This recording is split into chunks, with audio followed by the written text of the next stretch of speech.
जनसाधारणଙ୍କ समस्यार समाधान सांसद अपराजिता षडंगीଙ୍କ निर्देशରେ सजड़ा हेला मिछुमरा छकर solar light Khordha Jaydev.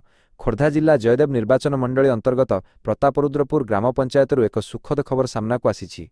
कुशभद्रा नदी जयदेव सेतु निकट 4 छक अंतर्गत मिछुमरा छकरे सांसद पांठिरु पूर्वरु लागिथिबा सोलार गुड़िक मध्यरु फटी लाइट दीर्घ दिन हेब खराब होई पड़िथिला एवं मात्र गोटिए लाइट जळुथिला। एही समस्या संपर्क में गणमाध्यम और सोशल मीडिया रे व्यापक चर्चा हेबा सह स्थानीय लोकंक मध्यरे असंतोष प्रकाश पाइथिला।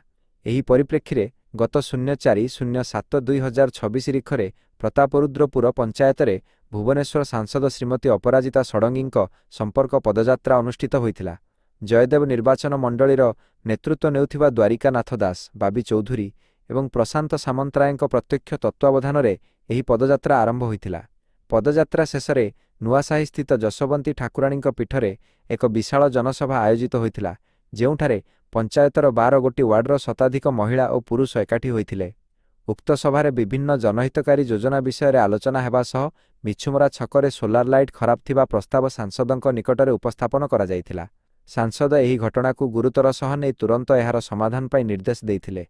सांसदଙ୍କ आदेशक्रमे द्वारिकानाथ दास, बाबी चौधुरी एवं प्रशांत सामंतरायଙ୍କ सक्रिय प्रचेष्टारे मिछुमरा छकर समस्त सोलार को संपूर्ण सजाड़ी दिया जाइछि।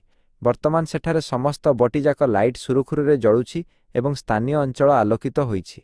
जनसाधारणଙ୍କ समस्या को शुणी एहार तुरंत प्रतिकार करिथिबारु मान्यवर सांसद एवं तांकर समस्त सदस्यंकु स्थानीय अंचलवासींक तरफरु साधुवाद जणा जाइछि। धन्यवाद सह क्षीरोद चंद्र पंडा समाज।